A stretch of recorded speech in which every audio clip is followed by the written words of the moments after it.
Hello, welcome to Life Coaching on the Move. I'm your host, Dawn Fiske, life coach, trainer, speaker, podcaster and YouTuber. Welcome along. If you're new to this, I'm really pleased that you found it, and I really hope it's enjoyable and fun and informative. If it is, please, all I ask in return is that you share it on your social media or tell your friends about it, because they may well benefit in the same way that you have, and it may be exactly what they need right now. There are also previous episodes, 73 previous episodes on all sorts of different subjects on confidence and life generally. A whole host of helpful subjects. So please do feel free to go into the back catalogue and listen to some of those. If you want a good place to start, it would be the first 10, because they give the foundation of my coaching. So rather than go back to the most recent, go to the very beginning and take it from there, I would suggest. Just a couple of things before we start today. We are concentrating today on embracing the caveman within. The caveman, yes, was thousands of years ago, but was very strong, very resilient, and did survive, hence why we're here now. So we can learn from that caveman, and that's what today is about. I just wanted to say a couple of things first, though. There are some workshops on the website about to start. I think this will go out just a couple of days before, so you may only have a day or so, if that, to sign up. There is a 7-week life skills and confidence course about to start on the 3rd of November, 7 till 8 for 7 weeks on Zoom, and on Thursday the 5th of November there is a 3-week stress management course starting on Zoom, 7 till 8. On the website there are some online programs that you can purchase and download and own, and just do at your own pace in your own time. One is a long module advanced stress management program. You can revisit as often as you need once you've purchased it, and the other is a time management program that you can equally do in your own time and not have to take time away from work to attend a course. So they're there. Last but not least, gift certificates. You can buy gift vouchers for coaching for you, or ask for them from a loved one, or you can purchase them for a loved one if you're worried about them and you feel they could really benefit with a bit of help and some coaching, really one-to-one coaching with me for 2 sessions. It can be face-to-face or via Zoom. They are up on the website for sale as well. www.milestone-coaching.co.uk. Have a look through the website, visit all the different pages. There's a blog as well that you can sign up for, and various things. So enjoy the website. Let's now, without any further hesitation, crack on to how we can embrace that caveman, and by doing so, how it can benefit us. Enjoy the episode. Today I wanted to talk about embracing the caveman within us, because we are still that caveman, and anybody listening that has had coaching with me will have heard me say this. Actually, I often say this phrase. We haven't really evolved a huge amount from that caveman. We've evolved I can never say this word, technically, let's keep it simple. But physically and intelligence-wise and brain size, we've evolved very little. So our fundamental needs and our innate physiology is still very similar. And yet our lives have evolved and changed. And our jobs and our function and our purpose, really, in a sense, or at least many of us get up in the morning with the purpose of going to work, and being a solicitor or a teacher or a retailer or whatever it is. Many of us, in fact, it troubles me actually sometimes when clients and people that I meet at a party or, a dinner party or something, how we define ourselves in terms of our career. Anyway, I've gone off on a side issue. I wasn't planning to say that. So fundamentally, we are still that caveman. Now, the reason I'm doing this, if you listened to last week's episode, you heard me talking with nutritionist expert Kay Osborne, and we were talking about the importance of nutrition and how the right nutrition can really fundamentally help our immunity. It can also help our mood, our well-being, our overall health, our sleep, everything really. So we've got to get the nutrition right, but I thought I would carry on this week in a similar vein and complement what we covered in last week's episode, because I am so mindful that we are approaching the winter. Winter for many people can be a real struggle here in the UK. I know if you're listening in Australia, that's not going to be the same thing, and for other countries, you're not necessarily facing the same seasonal changes. But for many of us, we are approaching winter, which involves lots more dark, a lot less daytime and sunlight. Either way, we are also facing very unpredictable times in terms of COVID at the moment, if you're listening to this in real time. We're also facing generally low immune systems with coughs, normal coughs, colds and flus. And generally we go into a little bit of a hibernation mode. We don't tend to go out socially as much as perhaps in the summer. We don't have the barbecues outside, the sitting out and having drinks outside with neighbours or whatever. We tend to come home, draw the curtains, close the door, and that's that. Many of us will then just sit on the sofa, maybe watch Netflix. Maybe our eating habits change. We might crave more sugar and carbs and stodge because it's winter time. Less likely to eat crisp salads, chopped up cold food like that, raw food, vegetables and hummus and things like that, because it feels not necessarily the right thing to do. But we can go towards soups, can't we? We can go towards warming soups with lots of vegetables in, and pulses and barleys and things like that. So although we may not want to go for cold salads or fresh fruit salads and things like that, we can go for other fruits and cooked fruits, stewed apples and those sorts of warming fruits. So on the back of what we covered last week, I do passionately believe we need to be mindful of the winter approaching. We need to be mindful of the caveman within. And, in those thousands of years ago, we couldn't sort of sit in our caves and draw the curtains and close the door and keep out the elements and stay put and stay in the warm. Really, we couldn't. We still needed to get outside and hunt and gather and provide and care for.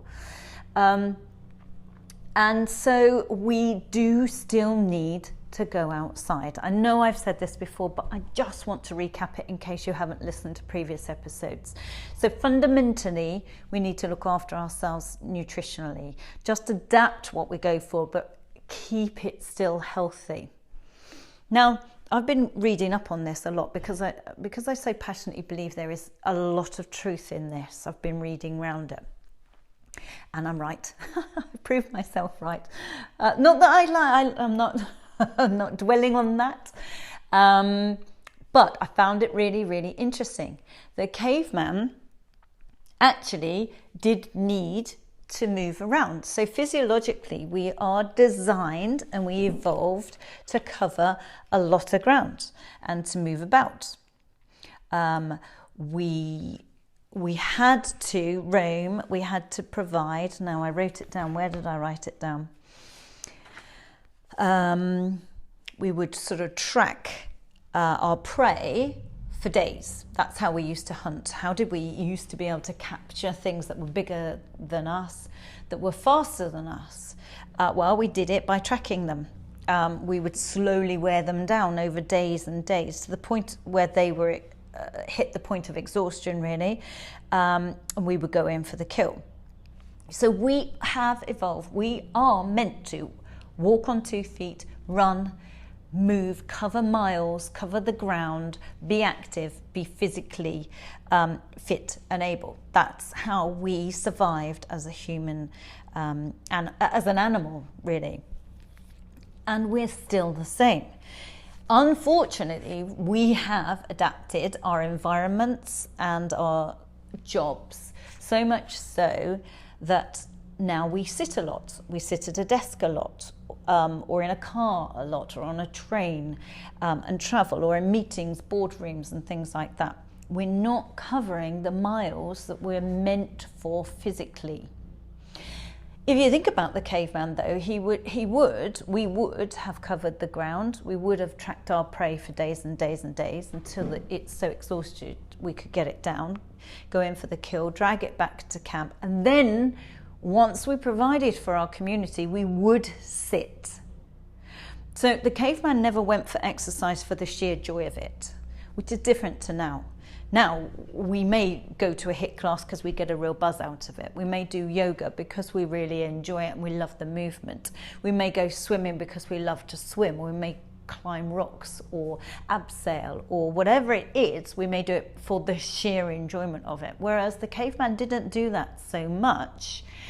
He would roam and prey for survival. When he wasn't doing that, when they'd got enough food to provide for the whole community, they would sit around the campfire and rest and reserve their energy. Because if they were just burning it if they were just moving for moving's sake or for the enjoyment, they were burning up calories and using up energy that was in short supply. They needed to save that in order to hunt. So now we move less, because we're in offices and boardrooms and cars.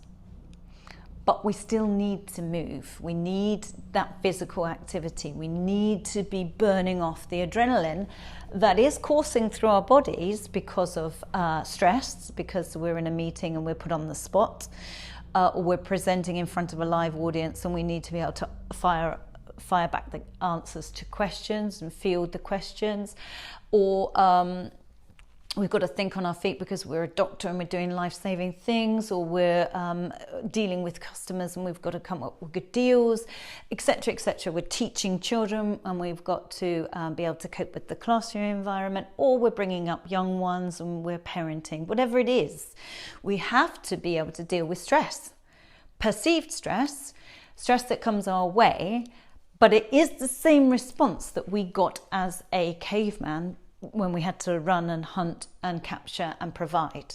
We're still providing for our young. We're still providing, putting food on our tables, in our mouths now. But we just do it in a very different way. But physiologically, our body is the same and needs the same activity, the same movement. I know that if I've been sat at the desk for hours and hours in the same position, when I go to move, my neck's all stiff and seized up. My shoulders are all taut and tense. My hips and I hobble a bit, my knees, I know, and that's probably old age. But the point is, I've been sat still. The minute I get up and I start walking, things stop. I stop hobbling, I stop limping, it stops hurting, but I do need to move. And if we don't use it, we lose it. I know that if I sat down, sedentary, for day after day after day, and I didn't go on dog walks, didn't go out running, didn't move around very much, I know things would seize up, and they'd seize up permanently. Arthritis would get a hold, hip, things start to deteriorate, muscle wastage, all those sorts of things. So we do need to move it. Unusually, unlike the caveman, we need to consciously do it. They didn't need to consciously go to a gym or lift rocks and do a little bit of weightlifting or anything in their cave. They didn't need to, because just sheer survival used what we were put on this earth with, our physiology. In order to stay well now, we need to embrace that caveman again.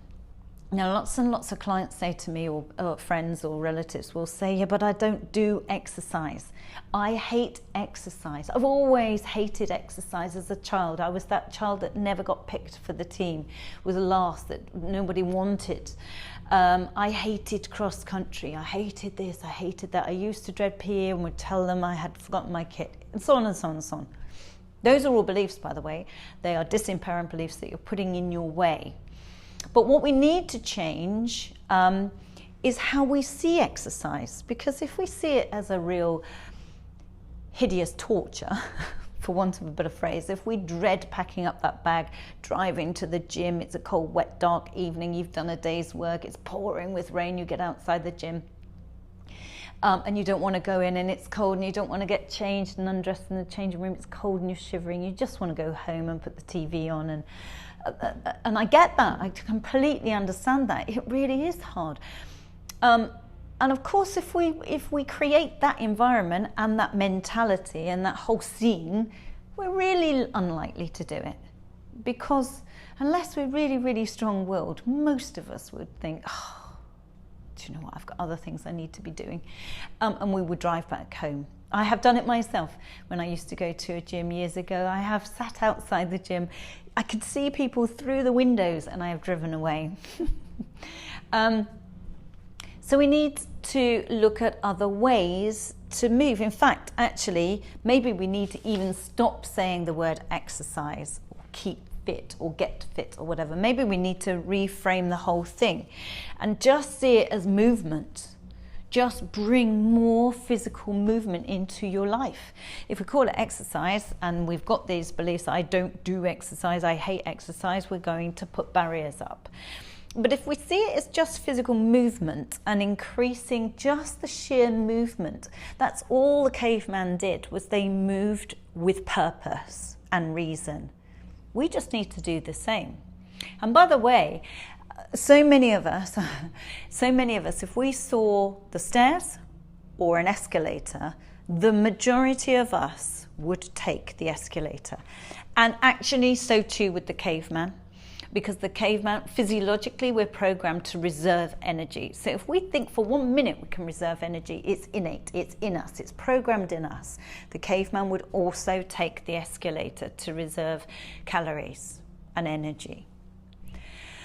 But we need to rise above that. We know that we don't need to reserve quite as much as we're reserving. And equally, if the caveman was presented with a feast, a big buffet, a great big splayed out table of food, the caveman would also eat as much as he possibly could, because he knows it's feast or famine. He's got to eat when he can. And so if any of us are offered a bowl of something or a nibble on this or a portion of that, or would you like to see the sweet menu, most of us will say yes, well, have a look. And if you have a look, you're almost certain to order something, etc. Because it's there. So it is programmed in us to eat when we can. But we don't now need to do that as much. We are eating too much and we are moving too little.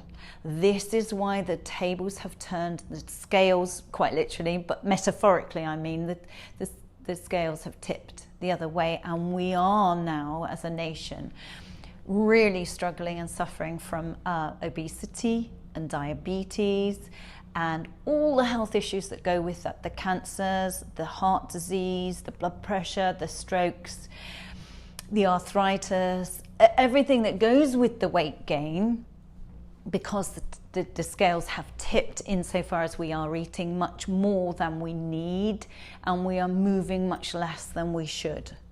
This is an occasion where I will use the word should. I know I ban it most of the time. So I think we've got to embrace the caveman and move more. Let's scrap the word exercise for a bit. Let's just see it as physical movement. And there are loads of different ways we can do that without having to join an expensive gym, without having to put ourselves through the torture, if we see it that way, of buying all the lycra, putting all the lycra on, feeling conscious and, a fish out of water in the gym and feel that we're being watched and judged by everybody and hating every minute, feeling so conscious and embarrassed. We're really not going to keep doing that if that's how it feels for us. Or getting the expensive running gear and all the running shoes. We don't need any of that. We don't need to do that.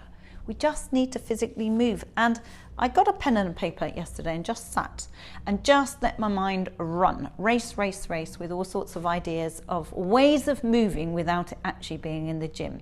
And I could just list these out, although it might be a little bit tiresome. But things like just going window shopping. I know that's a bit tricky in COVID, particularly in some areas. There are some areas open and we can go browsing for those of us that aren't in those lockdown tiers. So just window shopping, you are walking around the towns. I don't know why I started with that one. It's not even at the top of the list. If you have children, of course, there's loads of things you can do with the kids. You just get outside with the kids. You can get outside and play football with them. You can get outside and climb trees with them. You can go out, it's autumn at the moment, you can go out picking up dried leaves or kicking the leaves. You can go and collect leaves and bring them back and do a load of art and glue them on paintings and pictures or whatever. You can go and collect sticks, little twigs with them and make those into art with the kids and get the glue out and the paint out and make a mess and have great fun. You can go and collect cones, go and collect conkers, or collect all of those things and teach them all about them, what the trees are called that the conkers have come from. The big maple leaves, what those trees are called, all the different twigs, the different berries and holly and nuts. You can go out picking nuts in the woods at the moment, filbert nuts I think they're called. So you can get the kids outside in wildlife and nature. It's a great lesson, it's a great education, it's great fun, it's good for them, it's good for their lungs to get the fresh air, it's good for them. They don't know they're moving, but they're outside, they're splashing in the puddles, making mud pies, climbing trees, so on and so on. Just bring the child out in you. You don't have to have children, in fact, to do that. You can do that yourselves, by yourselves. If you don't have access to children, or that doesn't appeal to you, then the other one, of course, is go to the local park and feed the ducks with the kids, or feed the swans or whatever. If you've got a dog or access to a dog, take the dog on a long walk or a jog walk or a long run. When the blackberries are out, you can go blackberrying. You can go and get sloes at the moment and make sloe gin ready for the winter. Or you can do other things, such as you could get your phone out and go and do a photography project. Go and take loads of photos and put together an autumn album. Or do some art. Take some art out there and some paints or some charcoal or some crayons and try out some art. It doesn't have to be brilliant, doesn't have to be a winner. It just needs to be outside, moving. So you've got to walk there, you've got to walk to the park or walk to the river or whatever. And then other things, you can cycle. If you're going up to the post office or the letterbox, or you're going to the village shop, or you're going somewhere, then cycle instead of get in the car if it's just a mile or so. If you're going to the supermarket, park at the furthest place in the supermarket car park and make yourself walk. I know the caveman in you would say no, park near the front and reserve your energy, but we've got to tip those scales the other way. If you are on an escalator or you're in the underground or whatever, go on the left-hand side and walk all the stairs. Race people, see how quickly, and do that as your everyday challenge if you commute. Always go on the left-hand side and get up those stairs as quickly as you can, trying to beat yourself. So more walking to the letterbox, or cycling to the letterbox, or walking around towns and window shopping.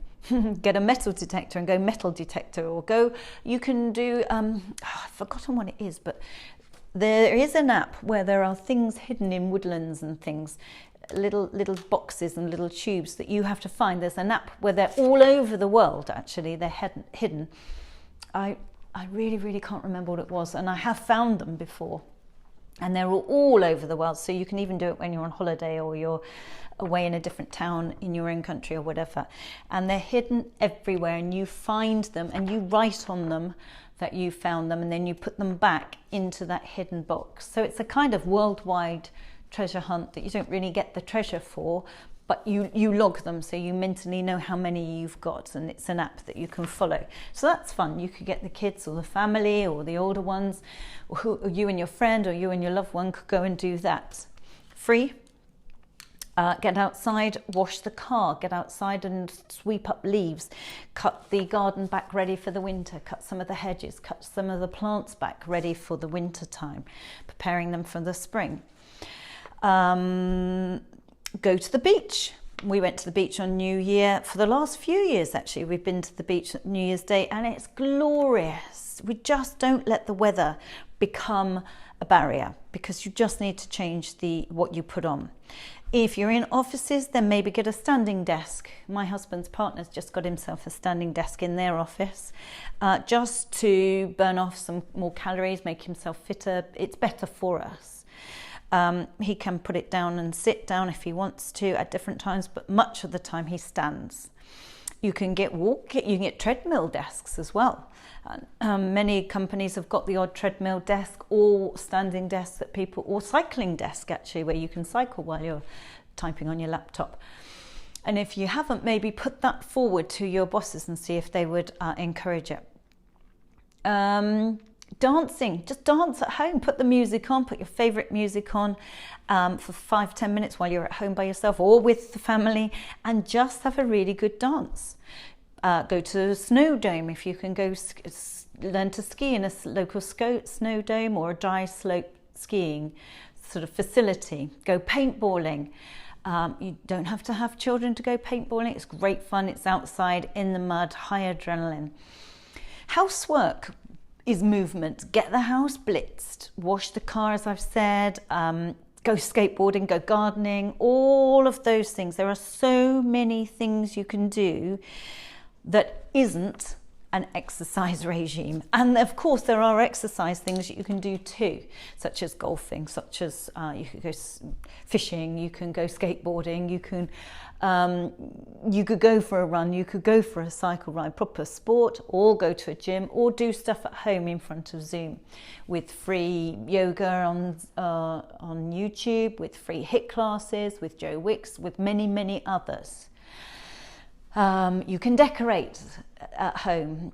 That's hard work. You're moving, you're off the sofa, moving and achieving. It's a huge, great sense of achievement as well. And don't forget, we do like that. It does make us feel good.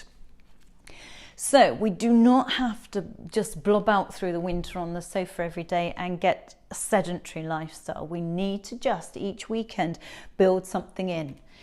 Even if it's one day over the weekend, just think, well, one day I'm going to be active, the other day I'll have a lie-in and chill out and whatever it is. So that's one thing we need to do. The other thing we need to do to keep ourselves healthy and to get us up on the health ladder, and this is what I'm thinking of. I'm just thinking of all of us staying well and all of us staying strong. And it's topical because yesterday, at the time of recording, the clocks changed here in the UK. The clocks went back an hour. So we all got an extra hour in bed. Whereas in the spring, the clocks go forward, so we lose an hour. But yesterday, we were lucky enough to gain another hour. And I was listening to all the research on this. Just one extra hour in bed has phenomenal effects on our health.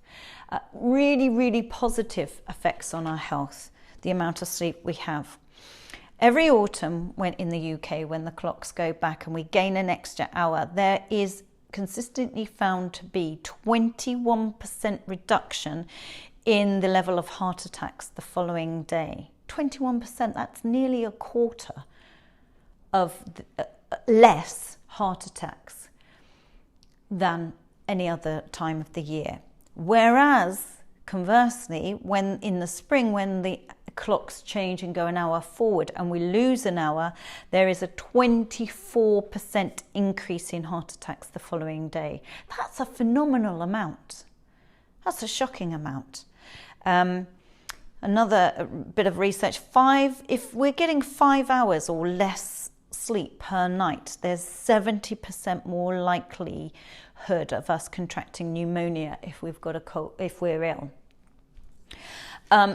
So health is very, very affected by good amounts of sleep or poor sleep.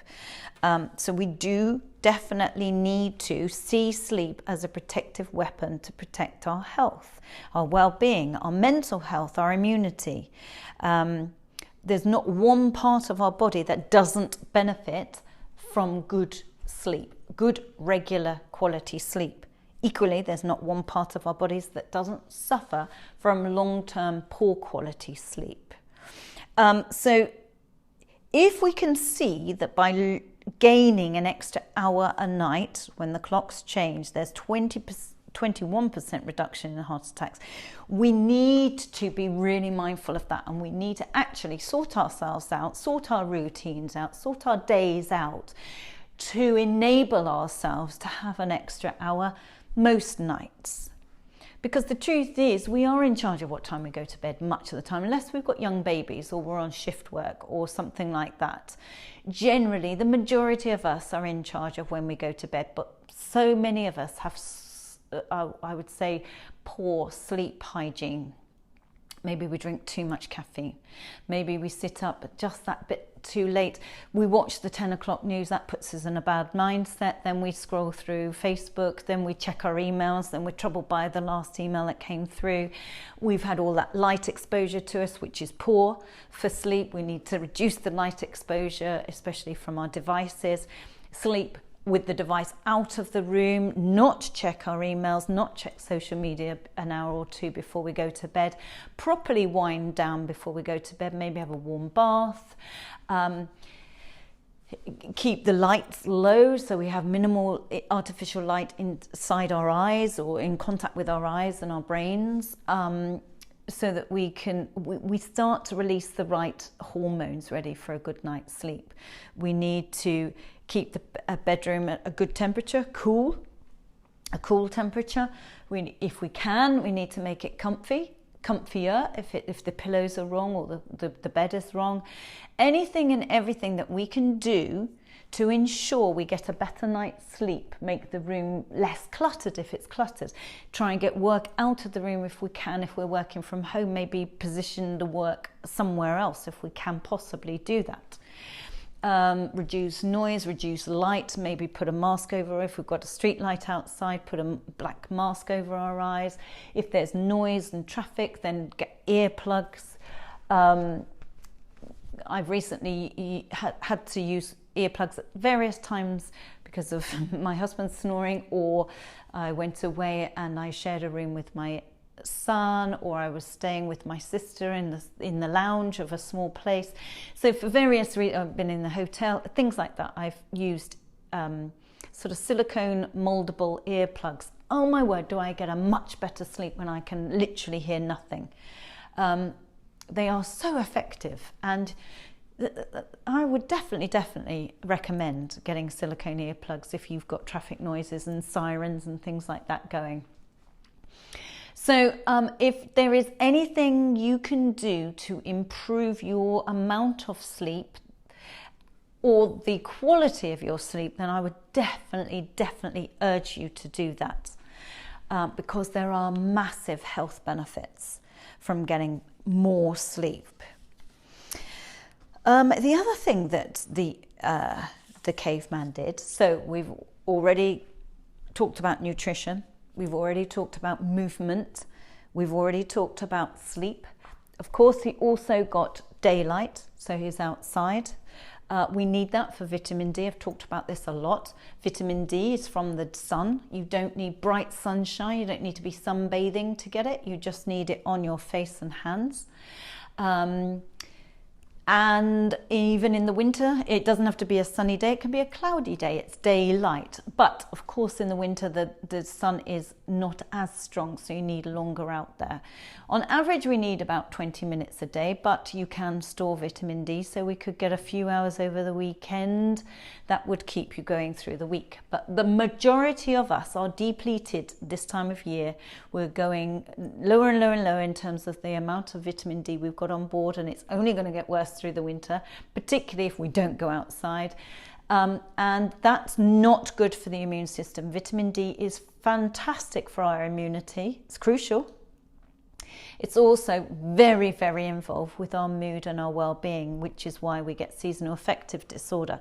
So we need to preempt that and avoid seasonal affective disorder or the winter blues by ensuring we get vitamin D from the sunlight. So we must go outside. So all of those things I listed out, such as photography project outside or walking and things like that, go with friends on a walk if you're allowed to, according to the restrictions for COVID and so on. We need to do those. So not just physical movement, but preferably physical movement outside. And don't use the weather as an excuse. Just change what you're putting on. Put a hat, gloves, scarves, a thick jacket on, boots, and get outside, as the caveman would have done. We do need to do that. If you are furloughed or you're working from home, which many of us are, then maybe just get up a little bit earlier, half an hour earlier. Go to bed an hour earlier, get up half an hour earlier, and go out for a 20-minute walk. You're so creative when you're outside walking. It's rhythmic, it's hypnotic. I come up with my best ideas when I'm outside in nature, walking by myself. Many people do. Most people do actually when they're outside alone with no interruptions, just come up with some great ideas. This is why people say that when they run, lots of joggers say that they run and they think and they solve lots of problems. They solve work issues, work problems, or whatever challenges. They come up with solutions when they're running. So many people say this. So if you can't do it half an hour earlier, then make sure you have a lunch break. With everybody being furloughed or working from home, lots and lots of people have been saying how they've lost their routine. There isn't a structure, there isn't a routine. We must manage that and bring in a routine. Get up at the set time, get showered, get on to work just as if we were getting on that bus or that train, get to our workstation at a set time and make ourselves have a break at lunchtime. So easy just for the day to run into one, but we do need to down tools, close that down, get up, move, and preferably go outside. So your lunch hour or lunch 45 minutes, whatever it is, may be the perfect time to throw on your coat, all weathers, put your hood up, zip up, and get outside. If you did that every day, 5 of the days of the week or 7 days of the week, or even if you just did it 3 times a week, you would absolutely feel better for it. Even if it's just walking to the post office to post some parcels or return some parcels or whatever it is, make yourself go outside in nature. The other thing that I've been looking at actually about the caveman, interestingly, is about cold and the benefits of the health benefits of the cold. In particular, I've been looking at the health benefits of having a cold shower, because that's the one thing that we can do. There aren't many other ways we can do it. We can go open water swimming, and if you want to do that, go for it. When we were, as I say, down at the beach last New Year, there were a whole group there doing open water swimming in the sea in January. God, it didn't appeal to me, I have to say, but oh my word, what a fit group. Older group, definitely an older group, but my word, where they fit and healthy and well. And there are consistently health findings and health benefits from those sorts of groups, whether it's swimming in lakes, rivers, or whatever. Cold water or cold is definitely found to have health benefits, but we can do that ourselves through having a cold shower. Now, if you've got a heart condition or something like that, do not instantly do this. Check first with your GP, of course, but we can. I have been doing this. I have been having a normal shower and then have started to brush my teeth in the shower. So I know that at the end, I do all my hair and everything in the shower, in the warm, and then I flip it to freezing cold to the other side of the dial whilst I'm brushing my teeth. So it's a good minute or two that I've got freezing cold water going on my head or neck or whatever. It does take your breath away at first, but oh my word, do you feel alive? Do you feel awake? Do you feel clear, full clarity, full concentration? It's great for your concentration and your alertness. You feel ready for anything. I've also tried cold baths, and I think I prefer that, where it's freezing cold bath, and although it takes courage to just almost launch yourself into it with no thought, and you do go lose your breath for a second and perhaps swear or say something or scream or whatever. Only a couple of seconds. You very quickly get used to it. And I have to say I prefer that, because when I got out of the last freezing cold bath that I had, my legs felt amazing. They felt like I could run a marathon. Incredible. It's great for all the dilating all of the blood vessels, getting them all around. It's great for you, absolutely great for your immune system.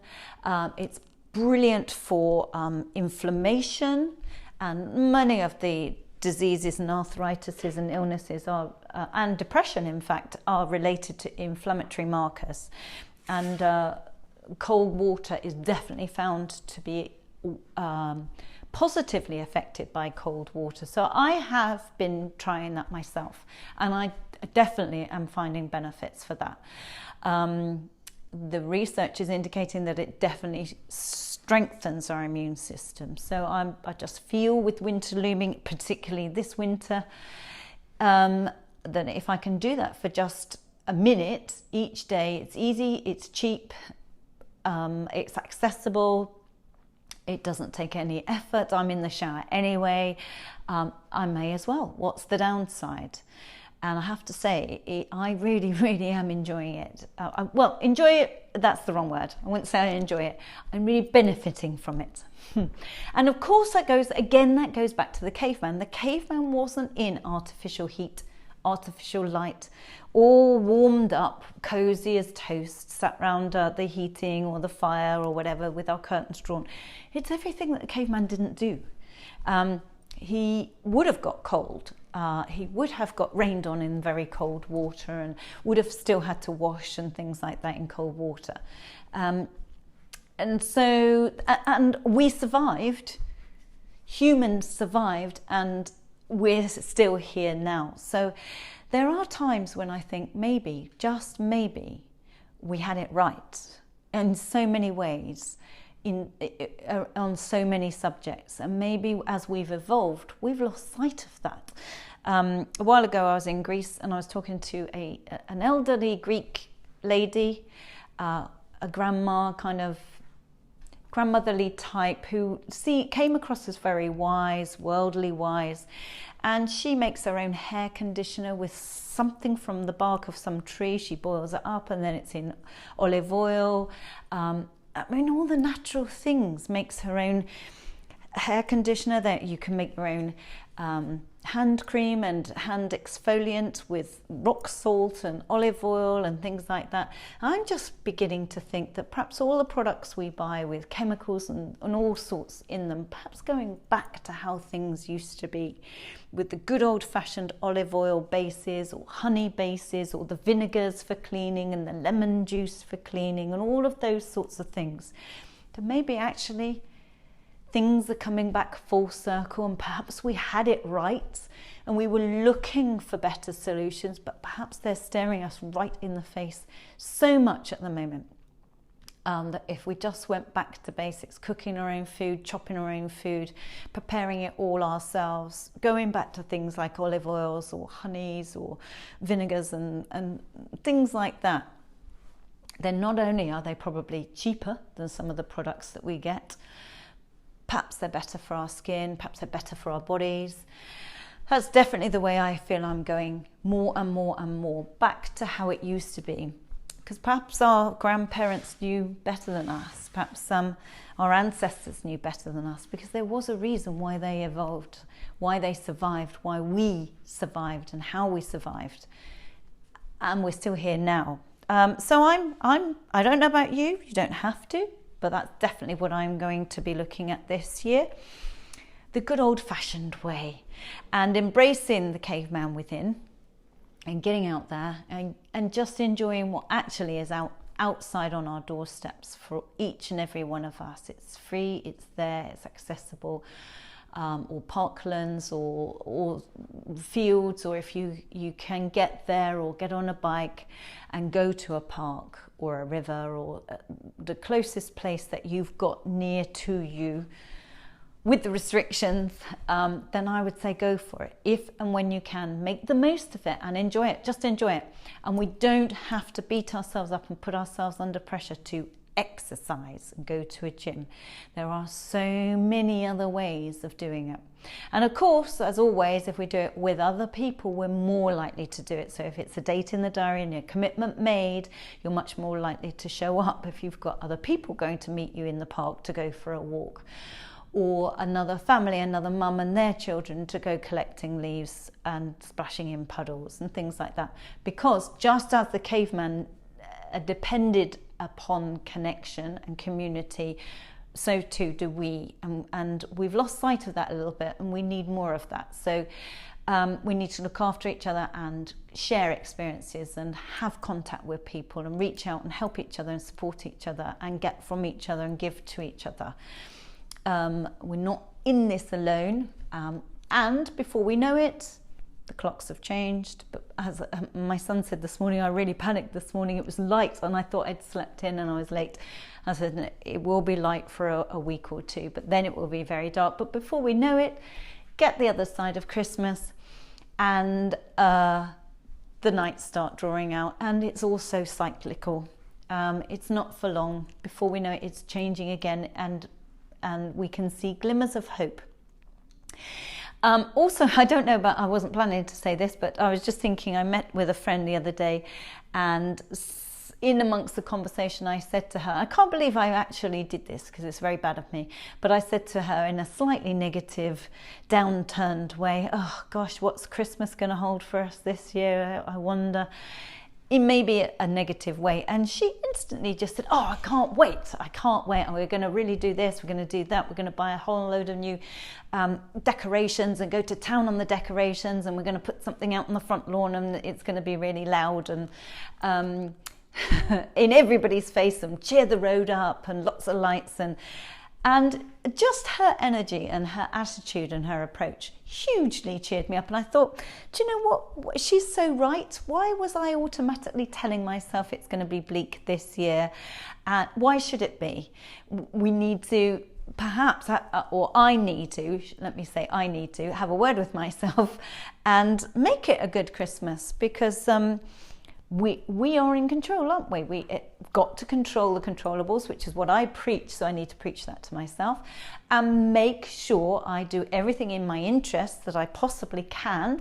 Lots of things are out of our control, of course, but whatever's in my control to make this a great Christmas, I need to throw it all at it, and ensure as best I can for the family, and for anybody else around me, and for you listeners, decide that actually it doesn't have to be bleak. I can do a few things and try my best to make it as really fun and positive as possible, whether that's via Zoom with lots of friends and having drinks and music in the background on Zoom, or whatever it has to be.